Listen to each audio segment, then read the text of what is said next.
Ya íbamos. Ay, ay, ay.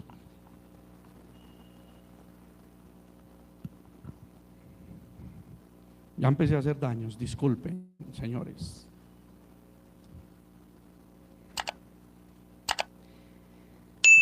Y habíamos entendido cosas básicas, ¿no? Vamos a hacer un recorderis. Habíamos entendido que conoció a Adán a Eva, ¿no? Conocer es intimidad. Y dio a luz 2 hijos, a Caín y a Abel, ¿cierto?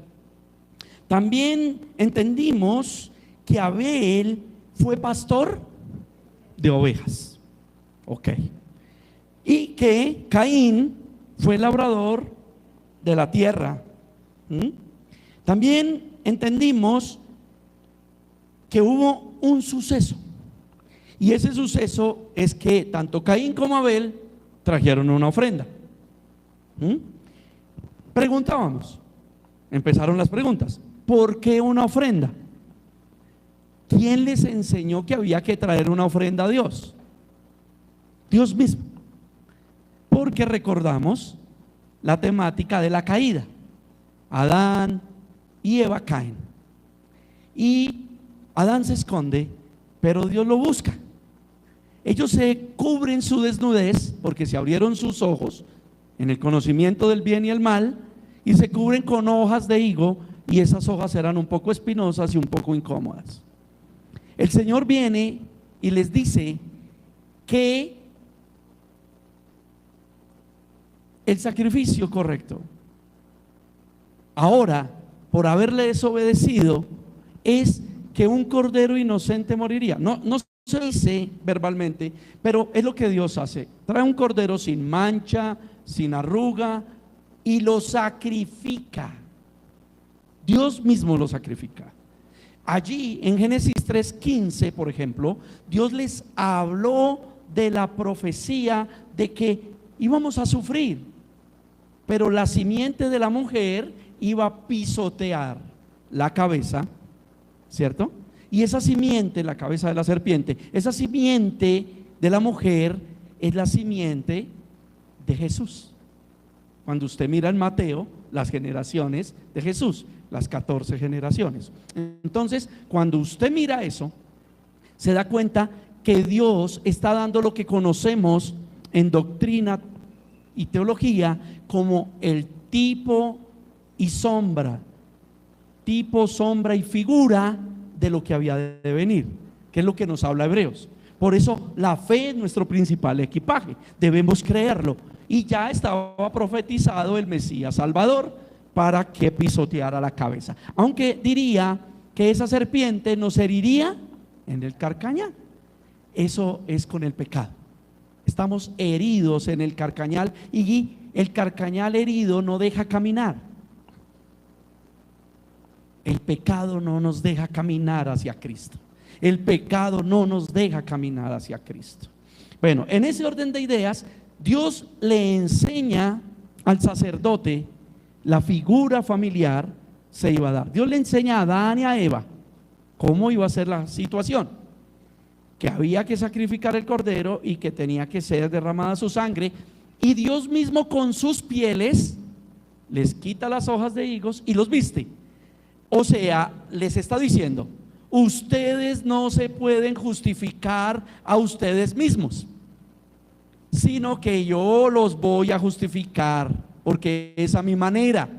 Por eso algunos dicen: yo creo en Dios a mi manera. Ahí está el pecado del huerto. ¿Ven? Esa es la manera de Dios, es en el pensamiento de Dios y en los pasos de Dios. Como digo yo, el 1, 2, 3, el ABC de Dios. No lo podemos cambiar, es así. Algunos se justifican y buscan versículos bíblicos, un versículo por allá, para justificar lo que hacen, para justificar lo que dicen. Pero recuerden que la Biblia es un compendio, por eso se llama Biblia. Eso es una palabra, ¿cierto? En latín, que significa compendio, biblioteca, ¿sí? Y la Biblia no puede basarse en un solo versículo, porque diríamos que Dios es un Dios como dicen algunos predicadores, como la chimoltrufia. Como dice una cosa, dice otra.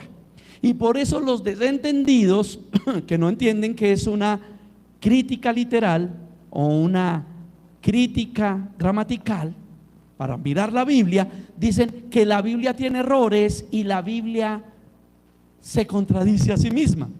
Es por eso, porque no pueden entender que Dios no dijo una cosa y después dijo otra, sino que todo tiene un sentido histórico, gramatical, de un momento, de una cultura y de una situación, que todo unido era desembocado en Jesucristo, en lo que conocemos como la historia de Cristo.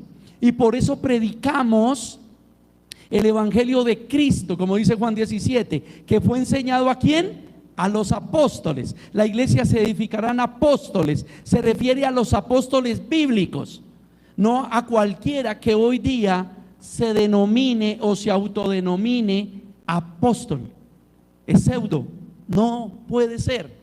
Porque nosotros no descubrimos el agua tibia, ¿ven? Por eso vino en el año 1800 para adelante. Si usted revisa la historia de la Biblia, lo que pasó con la historia de la iglesia, lo que pasó en tiempos de Constantino y la construcción de la iglesia universal, que es la que conocemos como católica, los romanistas, usted puede ver a Atanasio, usted puede ver a muchos de los personajes que edificaron a Papías los temas doctrinales, y ellos nunca se salieron de la enseñanza apostólica. Ellos continuaron con la enseñanza apostólica, ¿cierto? ¿Por qué hablo de Atanasio de Alejandría? Porque de esa enseñanza apostólica y de esas cartas escritas es que este señor batalló contra el papado, lo excomulgaron, obviamente, lo declararon hereje, pero Atanasio de Alejandría termina dándonos el canon bíblico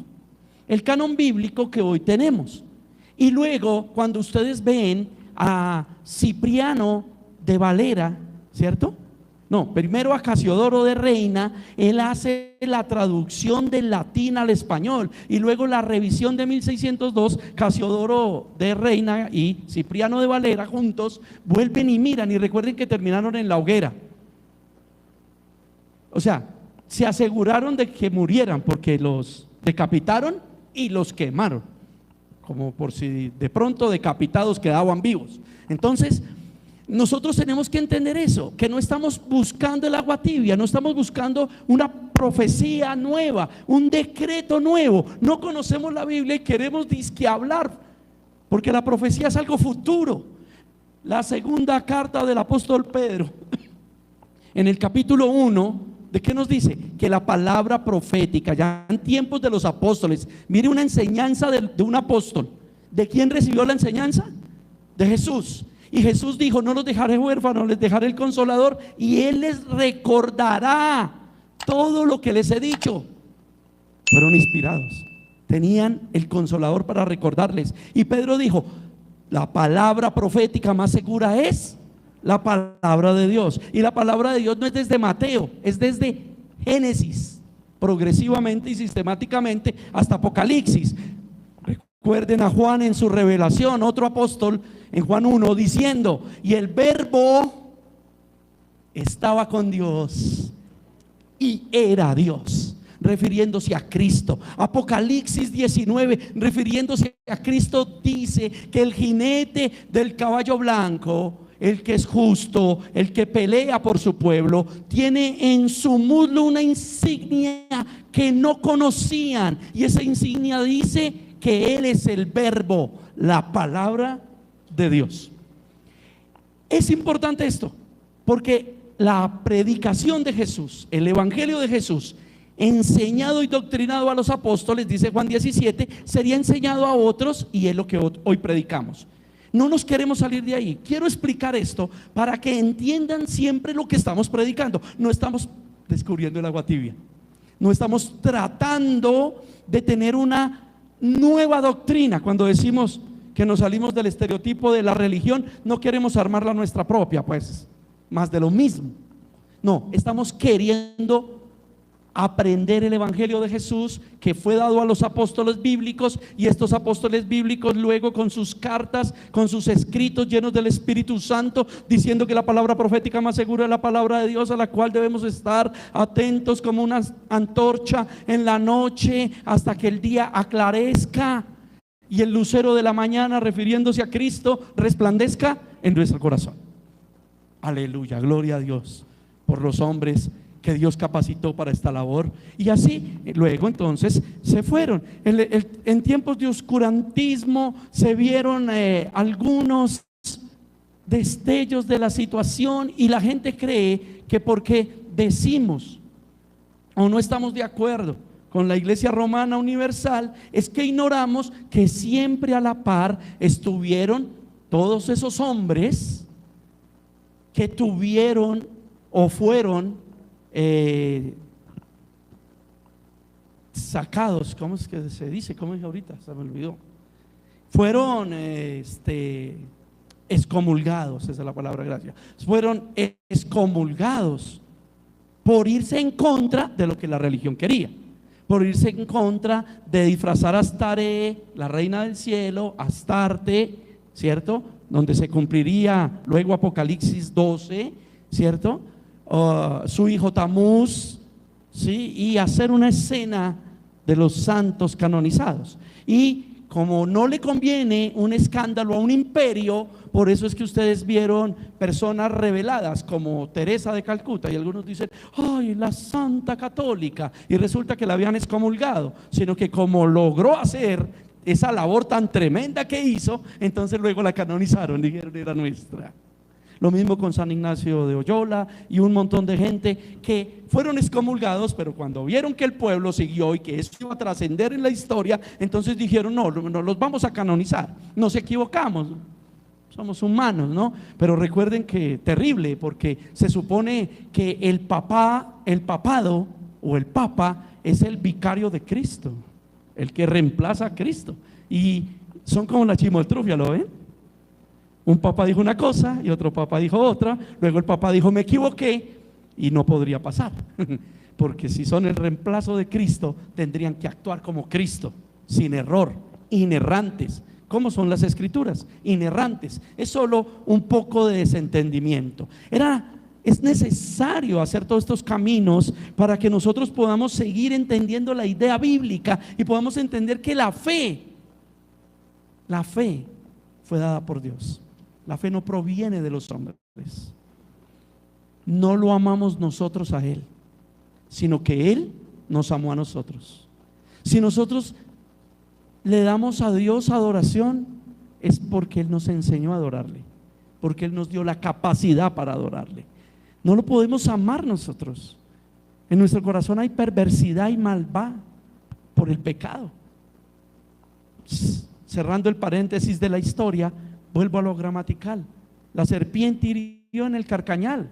Ese pecado nos alejó, pero Él se acercó a nosotros, no nosotros a Él. No lo elegimos nosotros a Él. Es que yo acepté a Jesús. Es que estoy a la puerta y llamo. El que oye mi voz y abre la puerta. Eso es un antropomorfismo, porque Él llega donde le van a abrir la puerta. Son cosas que tenemos que empezar a entender. No lo elegimos nosotros a Él, Él nos eligió, porque somos salvos por gracia, no por obras. Es la gracia de Dios la que puso en nuestro corazón el Espíritu Santo para convencernos del pecado de no creer en Jesús, o como dice 2 Corintios 11, de creer en un Jesús que no es Jesús, de haber recibido un espíritu que no es el Espíritu, y de escuchar y tolerar un evangelio que no es el evangelio. Es que está escrito, porque Satanás se disfraza como ángel de luz, dice la escritura en 2 Corintios 11. Por eso, llegando aquí y haciendo todo este recuento, hablamos de que ellos trajeron esa ofrenda, porque ¿quién enseñó a hacer esa ofrenda? Caín. A Caín y a Abel lo enseñó Adán. Estábamos en la secuencia que Dios le enseñó a Adán y a Eva para ser justificados y los vistió con la piel de ese cordero que tipifica a Jesucristo. El sacrificio tipifica a Jesucristo. Por eso algunos dicen: es que a Jesucristo Satanás lo mató en la cruz. Eso nunca pasó. El sacrificio fue de Dios Padre, y está profetizado en Isaías, varón de dolores, y fue el Padre el que lo llevó. Fue Dios mismo. ¿Recuerdan a Jesús decir: ustedes no pueden tomar mi vida, sino que yo voluntariamente la entrego? Y es más, les voy a contar un secreto: yo voluntariamente la voy a recuperar. Al tercer día voy a resucitar. Y no podían creer eso. ¿Cómo? ¿Qué está hablando este? ¿Ven? No sucedió de parte de nosotros, sucedió de parte de Él, en su soberanía. Por eso hemos hablado de los atributos de Dios. El hombre es pecador y separado de Dios. El hombre no puede volver. Por eso la vida, un viaje sin retorno. Nosotros no podemos volver a Dios. Nosotros no podemos volver al pasado a corregirlo. Nosotros no podemos volver a cambiar esa historia. Pero Cristo nos ofreció que Él vino a nosotros, Él nos amó, Él nos eligió, Él nos escogió y nos enseña a través del arrepentimiento, de perdonar y ser perdonados, solucionar el pasado. Consumado fue. Por su sangre, cualquier pecado, como dice el profeta Isaías, aunque hubiese sido tan rojo, fue perdonado. Y Dios lo hizo blanco como la lana. Los tiró al mar y no se acuerda de ellos. ¿Ven la solución tan hermosa que nos dio Dios? ¿Pero para qué? ¿Para que sigamos pecando? Todo lo que hemos hablado. ¿Para tener múltiples personalidades? ¿Para no valorar un regalo tan grande? No, nos instruye para buscar la santidad, para buscar abandonar el pecado, para aborrecer el pecado y para buscar el orden de Dios. Y dando este concepto de todo lo que hemos dicho, es para que podamos entender que esta ofrenda se practicó no porque Caín y Abel se les ocurrió: llevémosle una ofrenda a Dios. No, era porque ya estaba estipulada. Y sigue diciendo la palabra de Dios en el 4, dice que Abel, ¿cierto?, trajo de lo primogénito de sus ovejas, de lo más gordo de ellas, y miró el Señor con agrado a Abel y a su ofrenda. 5, pero no miró con agrado a Caín y a la ofrenda suya, y se ensañó Caín en gran manera y decayó su semblante. ¿Recuerdan lo que decía Hebreos 11:4? Por la fe Abel ofreció a Dios un mejor sacrificio. Entonces saquémonos la idea que nos dijeron: Caín trajo la patiquebrada, Caín trajo la mala. No, la ofrenda de Caín era buena, solamente que no le agradó al Señor. Y aquí es donde tenemos que preguntar, porque Satanás también era lleno de sabiduría, acabado de hermosura. ¿Y por qué Dios no aceptó lo que quería hacer? ¿Qué pasaría? Ahí tenemos que determinar la batalla contra el pecado. Y lo que está enseñándonos la Biblia es que el primer hombre sacrificado en la historia de la humanidad, Abel, por la fe. ¿Qué es fe? La certeza de lo que espero, la convicción de lo que no veo. ¿Qué estábamos hablando cuando vimos la clase de la fe? Debemos creer que le hay, que lo que Dios dice es verdad, que los pensamientos de Dios son eternos. Y Abel creyó y entonces ofreció. ¿Por qué dice Hebreos que Abel ofreció a Dios un mejor sacrificio que Caín? Si aquí Génesis está diciendo que Abel lo que hizo fue traer de lo primogénito de sus ovejas, de lo más gordo de ellas, ¿cierto? Y a Dios le agradó. ¿Y qué fue lo que trajo Caín? También trajo una ofrenda. Y aconteció que Caín trajo del fruto de la tierra una ofrenda al Señor. Y aquí no estamos hablando de ofrendas de lo monetario. Aquí estamos hablando de la ofrenda, que es el sacrificio. Como el Señor estaba enseñando el sacrificio, el tipo y sombra de Jesucristo. Porque algunos revolvieron esto con la ofrenda física y volvimos a Dios una coima. Como dice Romanos 1, al Dios incorruptible lo volvimos corrupto por una ofrenda pacta, para que cambie tu historia familiar, económica. Pacta por la salud de no sé quién. Pacta porque tus hijos salgan de las drogas. Las primicias para que te vaya bien durante el año. Hicieron un revuelto de todo, porque la ofrenda es Cristo y la hizo Dios y lo sacrificó Dios. Por eso, cuando nosotros hablamos de ofrenda, según 1 Corintios, como dice la Biblia en el capítulo 8 y 9, en 2 Corintios en el capítulo 9, o Filipenses capítulo 4, entendemos que Dios ama al dador alegre. Pero ¿quién dio primero? Dios. Dice: cada uno dé conforme Dios lo prosperó. Propóngalo en su corazón.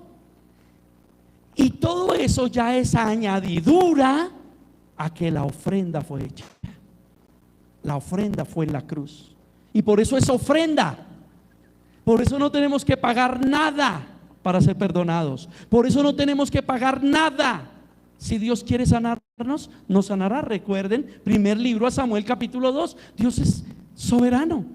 Él da vida y la quita. Todos tenemos un día y una hora, ¿cierto? Dios da salud y permite enfermedad. Miren a Job, miren a Pablo, ¿cierto? Nosotros tenemos que entender eso. Por eso el sacrificio fue Cristo por nosotros. Las añadiduras de las ofrendas, por eso no predicamos primicias, porque fue un pacto para Israel, ¿cierto? Y desde lo histórico podemos decir que si tú quieres dar primicias, lo das de tu corazón, diciendo: le doy la prioridad a Dios en mis finanzas, en mi tiempo, y por eso me congrego, ¿cierto? Le doy la prioridad a Dios. Tengo un negocio, pero voy a culto el domingo y después voy a mi negocio. Esos son primicias.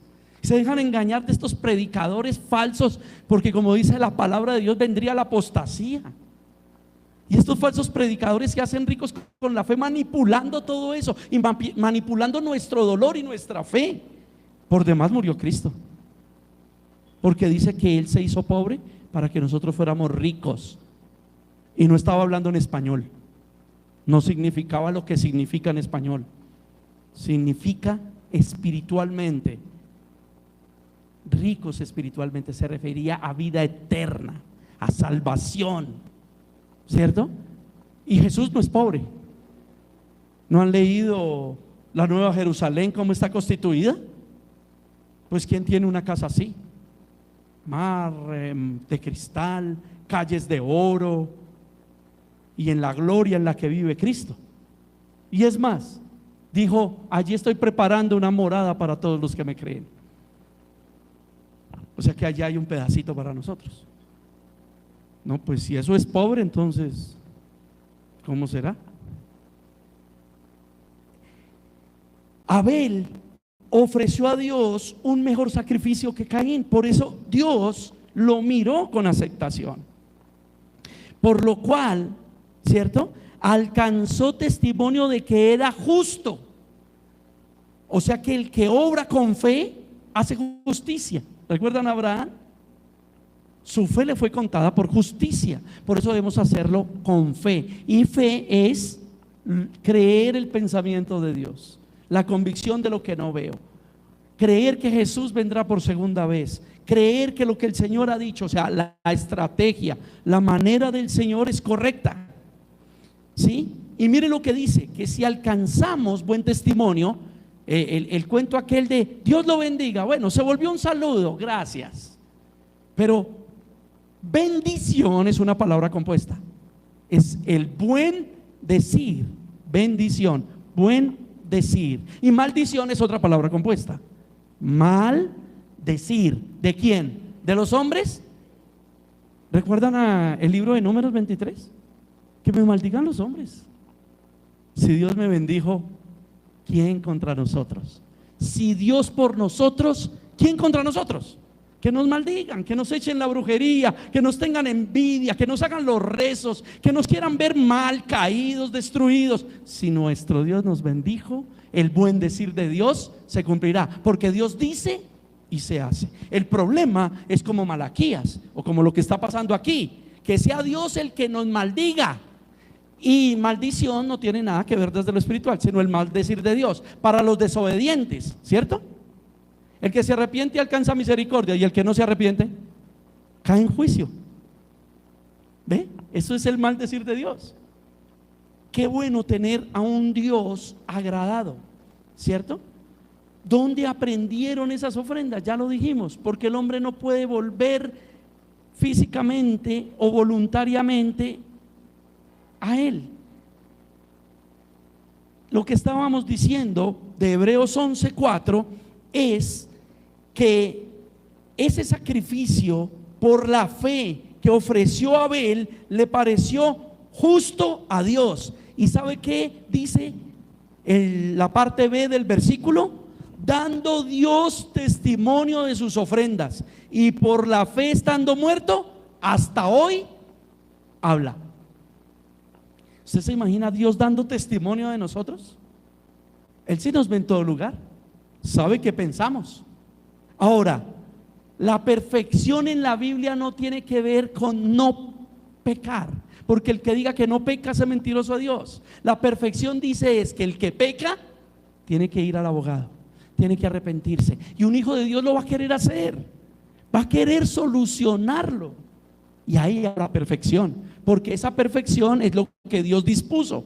El pensamiento de Dios nos lleva a ser como Abel, por la fe. Si tú te equivocaste, por la fe tienes que creer que Dios dijo que todos pecamos, aunque ya nacimos de nuevo, aunque ya creemos en Jesús, aunque ya somos cristianos. Pero por la fe crees que hay una manera de solucionarlo, y es arrepintiéndose, apartándose, pidiéndole perdón a Dios y buscando esa solución. Y si eso pasa, obtendremos tener a un Dios alegre. Dios ama al dador alegre. ¿Vieron? Al que entrega su fe, y Dios lo ama y da testimonio de él, y su buen decir termina diciendo que Dios da testimonio de Abel. Que Dios dé testimonio de nosotros. Por eso hablamos de no actuar. ¿Tú crees que Dios no conoce tus personalidades, tus actuaciones, mis actuaciones? Claro que las conoce. Conoce nuestro entrar y nuestro salir. Y somos tan atrevidos de decir, tomar la palabra y decir: Señor, como dice Deuteronomio, bendíceme en mi salir y en mi entrar, y en mi salir voy a pecar, y en mi entrar vengo de pecar, y quiero que Dios me bendiga. Para que Dios nos bendiga, tengo que salir, y si pequé, porque la Biblia dice que peco, debo en mi entrar ir a arrepentirme, para que en mi arrepentimiento Dios dé testimonio de mí. ¿Recuerdan lo que Dios le dijo al profeta Elías cuando Acab, llevando una vida pecaminosa de la mano de Jezabel, se arrepintió? Lo que Dios le dijo a Elías fue: ¿no tienes compasión de mi siervo Acab, que se ha arrepentido? ¿Vieron? Dios dio testimonio de que Acab se había arrepentido, pero Elías quería que lo matara, que lo reprendiera, que no hubiera perdón. Y así nos pasa a muchos, ¿no? Por eso Mateo 7 dice que siempre estamos mirando la mota en ojo ajeno y no miramos la viga en el propio. Saquemos la viga del propio, porque con la viga no podemos mirar para juzgar correctamente, ¿sí? Y ahí, eso lo dice Mateo 7, 5 y el 6, dice que no le echemos las perlas a los cerdos. El que no quiere aprender de Dios, el que no quiere arrepentirse, no lucha contra su pecado, no batalla, sino que de malas: yo soy así, y si me quieren, que así me acepten. Algunos, ese es su proceder de vida. De malas yo soy así. ¿sí? Y no lucha, no quiere cambiar, ¿sí? Que se vea por lo menos que sufre, que sabe que eso no está bien, que sabe que ese pecado lo está dominando y se forme una batalla entre la carne y el espíritu. Pero por eso fue que la ofrenda de Abel fue mejor que la de Caín, porque la ofreció con fe. La ofreció con fe. ¿Ustedes se acuerdan? Abraham con Isaac. ¿Quién era la ofrenda? Isaac, el prometido, el hijo de un milagro, de una esterilidad. Y con fe Abraham lo iba. ¿Por qué? Porque estaba la promesa. La promesa decía que si Isaac era el cordero del Génesis sacrificado, sería sacrificado, pero Dios lo resucitaría y era el salvador del mundo. Entonces Abraham dijo: para las que sea. Ahora, todos piensan en Abraham con el cuchillo, y ustedes creen un viejo de 100 y pico de años controlando a un muchacho de 16. Le mete un empujón, un empellón y tal. Luego Isaac humildemente dijo: pues si soy, soy, y el Señor me resucitará, porque el Señor prometió que así sería, y se sometió voluntariamente. ¿Ustedes creen que ese viejo iba a poder controlar un pelado en su vigor de 16 años? No, mi hermano. Hay que mirar también Isaac. Estos jóvenes que están aquí, ¿sus padres necesitan someterlos? ¿Sus padres necesitan obligarlos? No. Si ustedes creen en Dios y buscan a Dios, batallarán y comprenderán que Dios tiene una voluntad para ustedes. Y sus padres no necesitarán tomarlos a la fuerza, traerlos al culto a la fuerza y cosas como esas. Además, también pasó, y debiéramos preguntarnos, ¿por qué alcanzó testimonio Abel de que fue justo? ¿Por qué? Porque le creyó a Dios. Porque Dios ya le había enseñado. Mire, acá ya viene el teléfono roto, ¿no? Dios ya le había enseñado a Adán y a Eva, ¿cierto? Ellos, sobre todo Adán, le enseña a sus hijos que por causa del pecado le contaron la historia y tal, y una serpiente y esto y tal, pero el Señor nos enseñó, porque ahora el sacrificio Dios lo remite a través de cabeza del hogar. Por eso Cristo, cabeza del varón, y el varón, cabeza de la mujer, y varón y hembra son una sola carne, son la autoridad de los hijos, ¿sí? Ellos son los responsables y darán esa cuenta. Por eso, cuando estamos hablando de que Abel le creyó a Dios y por eso alcanzó que Dios diera testimonio, por eso Dios ama al dador alegre y da testimonio. Porque ¿recuerdan a Ananías y a Zafira? Ellos no podían engañar a Dios.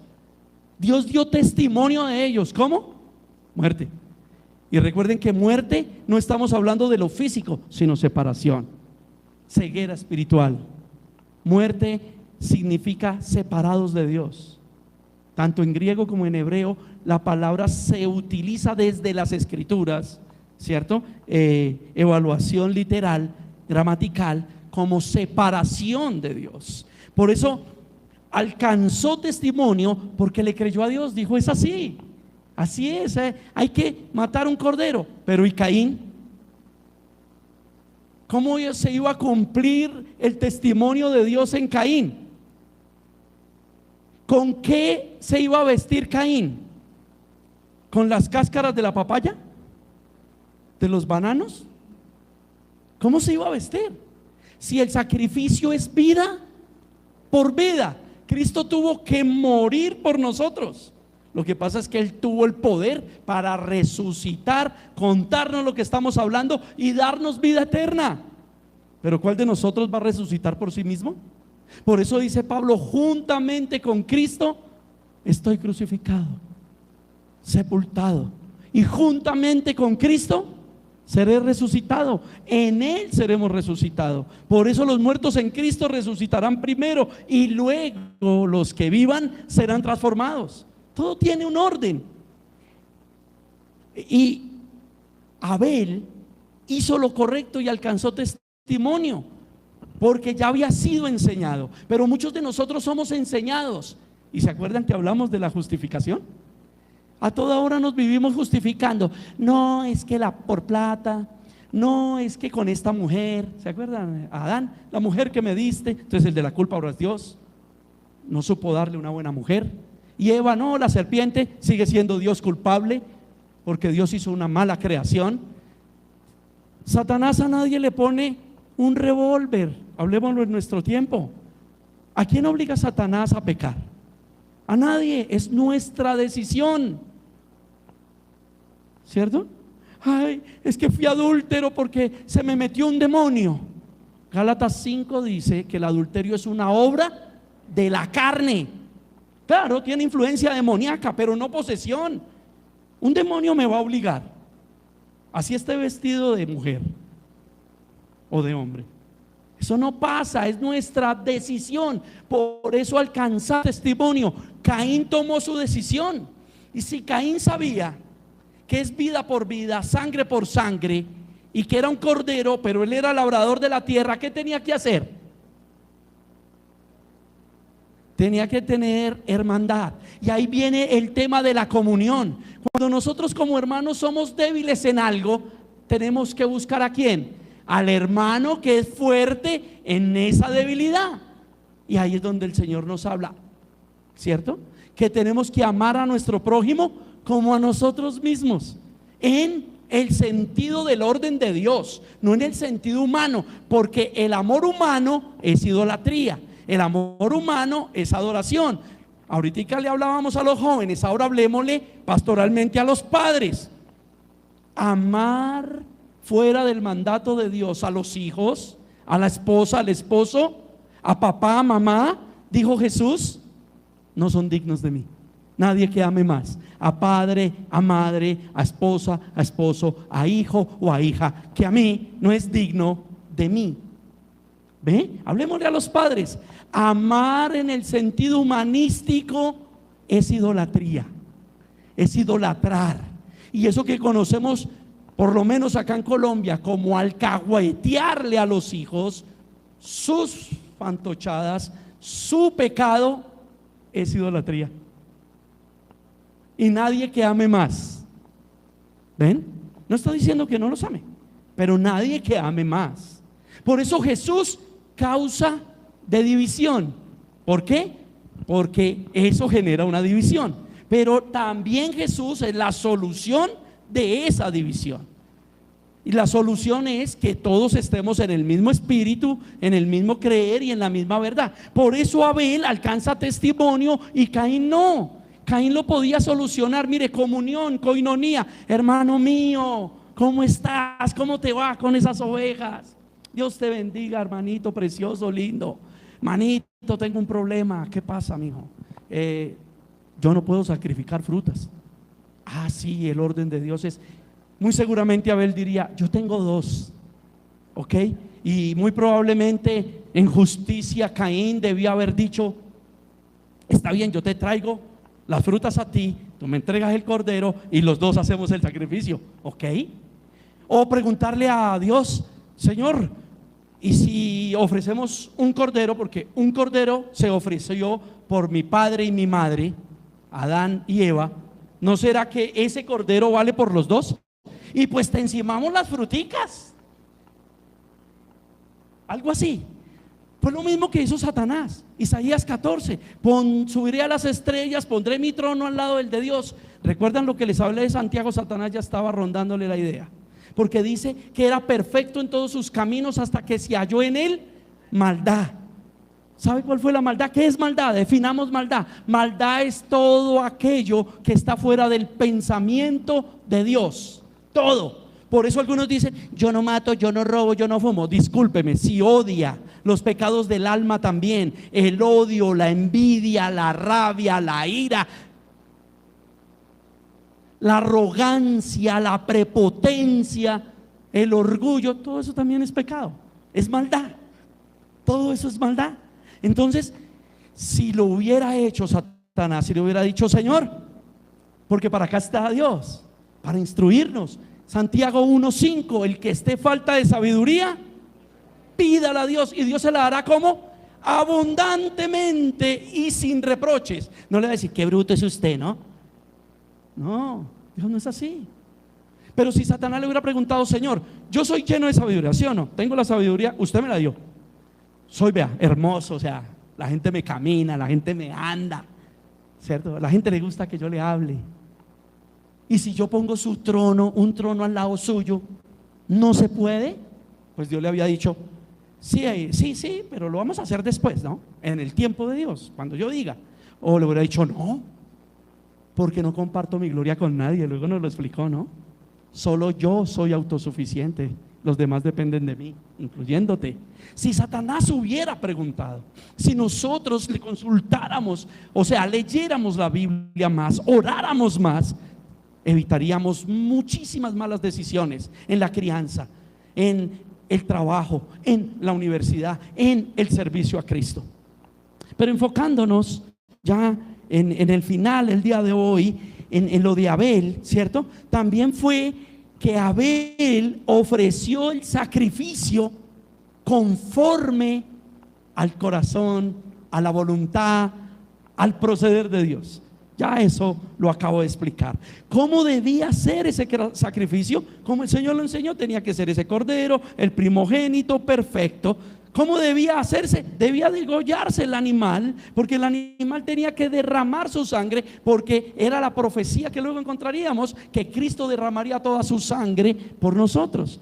Cristo es el Cordero de Dios, el que quita el pecado del mundo, el que su sangre derramada totalmente nos perdona y nos limpia. Por eso el tema, aprovechemos en el paréntesis, haciendo un paréntesis, la sangre de Cristo. La sangre de Cristo tiene poder. Cubro el carro con la sangre de Cristo.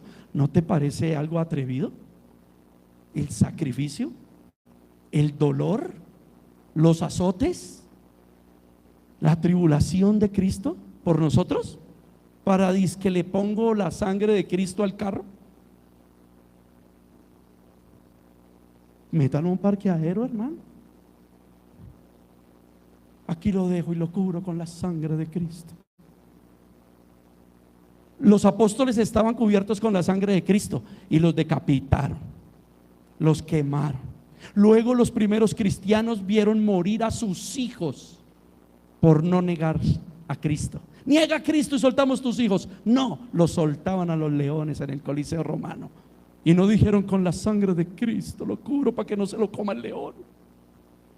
Nosotros tenemos que tener cuidado con eso. La sangre de Cristo es sublime. Fue para perdón de nuestros pecados. Fue derramada por nuestra maldad. Es para nosotros, para nuestros pecados. No es para cosas materiales, ¿cierto? Lo que representa no tiene precio. Y debemos siempre pensar en eso cuando vamos a hablar de esa doctrina. Es más, si usted revisa en la iglesia antigua, esa doctrina vino después del avivamiento de Azusa en 1902 al 1906 y se constituyó como un pentecostalismo arminiano, ¿cierto? Y una de sus prácticas. Nunca antes en la iglesia eso se vivió. Si usted mira e investiga la iglesia del primer siglo, del cuarto siglo, nunca usaron la sangre de Cristo para cubrir a nadie ni para cubrir nada, porque la sangre de Cristo cubrió fue nuestra maldad, nuestros pecados, y es algo espiritual. Si vamos a morir un día, vamos a morir, hermano, sencillo. Y no hay sangre de Cristo que valga según ese criterio, porque la sangre de Cristo valió para que cuando muramos lleguemos a su presencia y seamos salvos y tengamos vida eterna. Entonces por eso el animal tenía que ser degollado. ¿Qué creía Abel? Que la forma de arreglar las cosas era ponerse de acuerdo en su mente, emociones y voluntad con lo que Dios había dicho. Y él se puso de acuerdo, ¿cierto? No se puso a pensar, y ahora este cordero me vale un poco de plata, Señor. No tengo sino dos. Señor, sí, ¿cómo es conmigo? Algunos tienen ese concepto. También Abel pensó que iba a mandar al libertador prometido. A mandar, lo quiero explicar, quiero decir, en el tipo y sombra, él estaba diciendo cada vez que ellos sacrificaban un cordero, cuando ustedes miren la ley, se van a dar cuenta que cada vez que sacrificaban un cordero, ellos creían que el Mesías vendría y que el Mesías, ¿sí? Por eso en tiempos del Señor Jesús y en Juan 8 se les olvidó por la arrogancia, por la prepotencia, porque ellos se creían tener el conocimiento de Dios. ¿Recuerdan a Jesús y Nicodemo? Siendo principal Nicodemo, le dijo: tienes que nacer de nuevo. ¿Cómo tú, siendo maestro, no entiendes esto? ¿Qué era lo que tenía que entender? Pues que el cordero tenía que morir. Pero ellos nunca entendieron que el Mesías tenía que morir. Ellos estaban esperando un Mesías como David, con la espada para derrotar a los romanos y conquistar el mundo. Y es más, hasta hoy siguen creyendo, y esa doctrina sionista se sigue creyendo. La nación de Israel es una nación como cualquiera, étnica, necesitan perdón, necesitan a Cristo. Sin Cristo no hay salvación. Pero los palestinos también, los iraquíes también, los de Irak también, los rusos también, todo el mundo. Pero no, la nación santa. ¿Santa dónde? ¿En qué? ¿Para qué? No. Porque en Irak está situado el Edén. Y eso ya los eruditos de todos los tiempos, toda la gente que conoce la historia bíblica y la geografía bíblica, sabe que Edén estaba situado. ¿Por qué? Por los ríos, por el Hidekel, por el Éufrates y el Neguet, el monte del Neguet que estaba ahí. Y eso queda en Irak, hermano, físicamente. Entonces la tierra más bendita sería Irak. Tenemos que sacarnos eso de la cabeza y oren por la paz de Jerusalén. La física, y ni siquiera creen en Jesús. Oremos por la paz de la Jerusalén espiritual, que es la iglesia, que es en Jesús en el mundo entero. Porque no sigan siendo engañados por los falsos maestros, sigan siendo abusados por los falsos profetas y poniendo a precio de dinero este sacrificio tan grande. Finalmente podemos decir que Abel entendió, estuvo de acuerdo con el plan de Dios, creyó en que el libertador iba a ser sacrificado y que cada vez que se sacrificara un cordero, ese cordero representaría a Jesús, al libertador, al que habría de venir. Abel también supo que era pecador porque sus padres se lo mostraron. Tal vez Abel entendió por ahí, no sé, le diría mentiras, sería rebelde con Abel. Tal vez le dijo mentiras a Eva cuando lo mandó a hacer algo en la casa o alguna cosa, y él ya entendió que eso estaba apartado de Dios. ¿Recuerdan Adán cómo lo entendió? Adán comió el fruto prohibido, pasó lo que pasó, y cuando Dios vino a buscarlo, ¿en dónde estás, Adán? Y Adán, ¿por qué se escondió? Porque él ya lo supo en su corazón. Por eso tú y yo sabemos en nuestro corazón que está mal eso que estamos queriendo hacer. Ser tentado no es pecado, pero caer en tentación sí. Por eso el Señor oró y dijo: Señor, líbranos de la tentación y guárdanos del mal. Porque el pecado empieza aquí, empieza la tentación ahí. Y si nosotros no sacamos eso de nuestra mente con el pensamiento de Dios, vamos a caer en ello.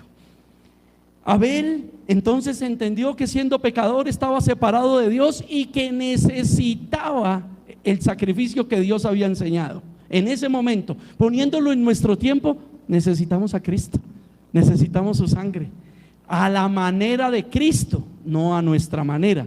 ¿Sí? Las religiones han enseñado muchas maneras, pero tenemos que leer la Biblia y el Espíritu Santo te enseñará a hacerlo. Y lo que hablamos hace un momento, el que peca, hombre, hace poco coloqué un estudio ahí en las redes sociales. Si tenemos el Espíritu Santo, ¿por qué no somos perfectos? Les recomiendo que lo mire, que lo lea. ¿Por qué no somos perfectos si tenemos el Espíritu Santo? Porque Jesús nos dijo: sean perfectos como vuestro Padre es perfecto. Todo eso tiene la explicación en el conocimiento literal y gramatical de las Escrituras. Nosotros somos perfectos por la sangre de Cristo, por Cristo, por su perdón. Y cuando pecamos, porque el que diga que no peca se engaña a sí mismo y hace mentiroso a Dios. Abogado tenemos para alinearnos con Dios. Eso sí, no olviden que cada vez que hay la práctica del pecado es un contrato firmado. Colosenses dice que Dios anuló el acta de decretos que nos era contrario y la clavó en la cruz, ¿cierto? Pero recuerden que Satanás siempre reclama las cláusulas del contrato. Recuerden que cuando ustedes hacen un contrato, tienen que pagar la cláusula, ¿no? Recuerden que eso lo voy a decir de otra manera. Toda acción tiene consecuencias. Dios nos perdona, bien, ¿cierto? Pero de pronto esa consecuencia queda, y no porque Dios sea malo. Hebreos 12, Dios al que toma por hijo lo ama, y porque lo ama lo disciplina, lo castiga, lo azota. ¿Para qué?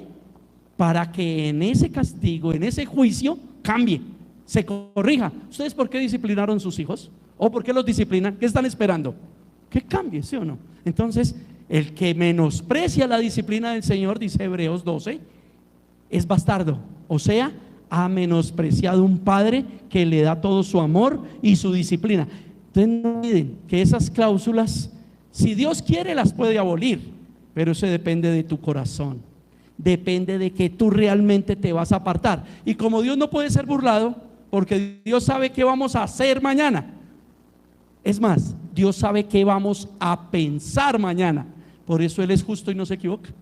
Así que si tenemos esa tribulación, esa angustia, como dice el apóstol Pedro, hagámoslo con amor.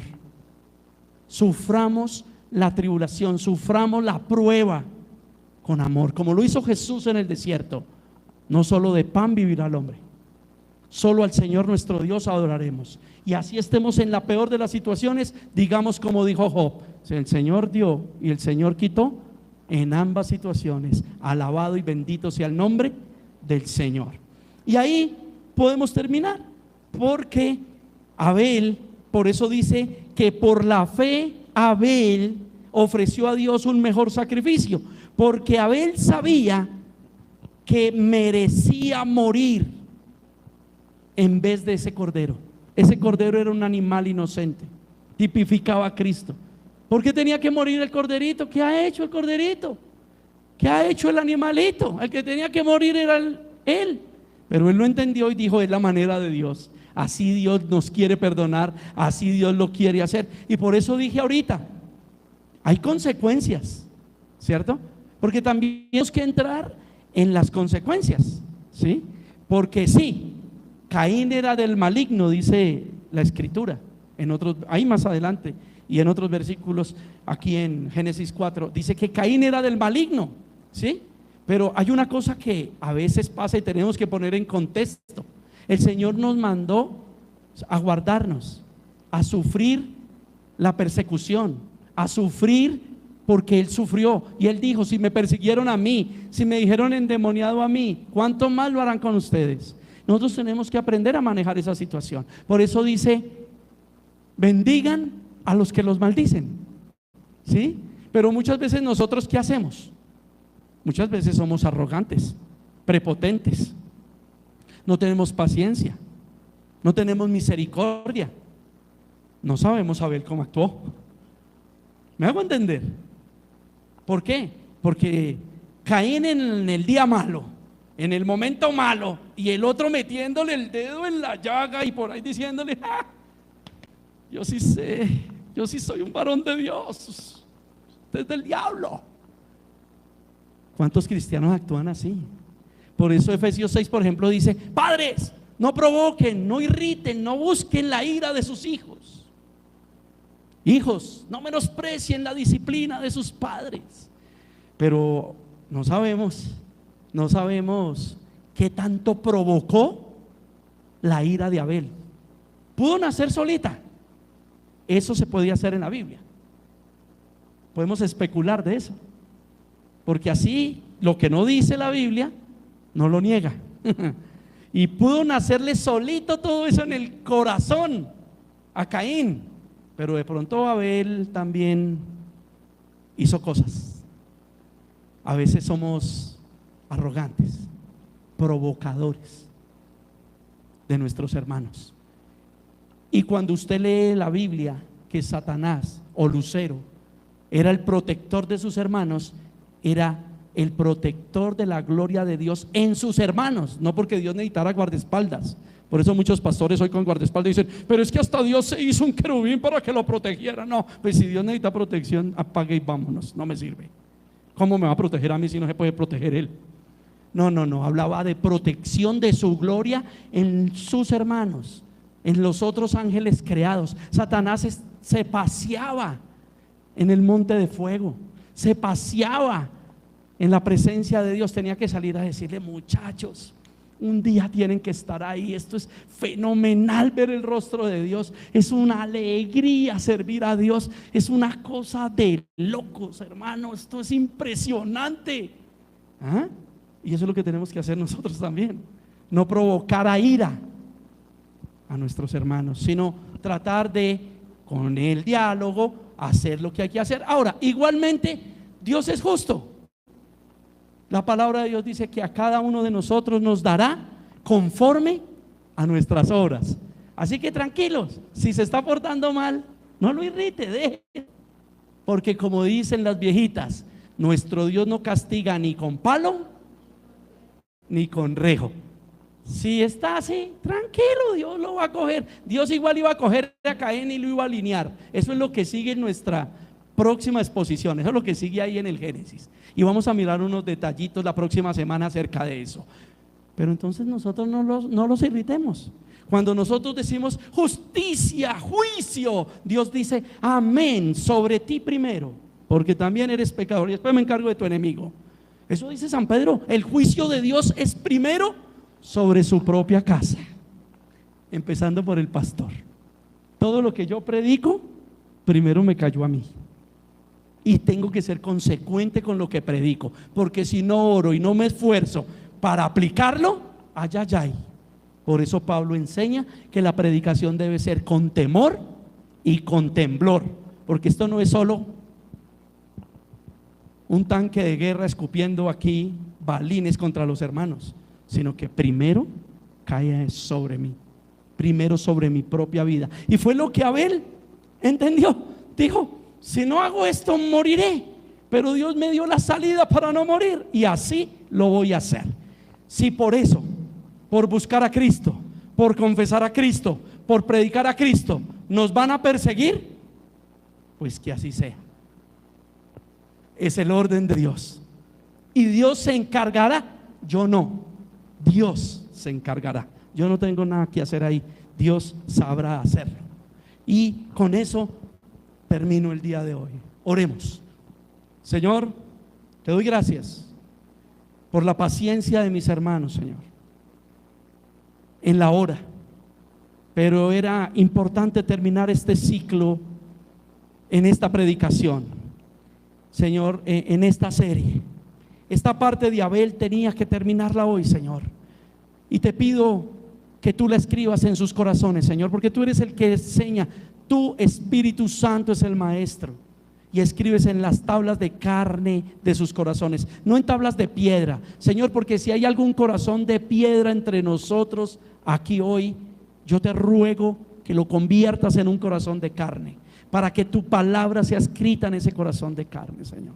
Ayúdanos a amarnos, ayúdanos a soportarnos, ayúdanos a perdonarnos, ayúdanos, Señor, porque tú eres y serás por los siglos de los siglos. Amén. Amén.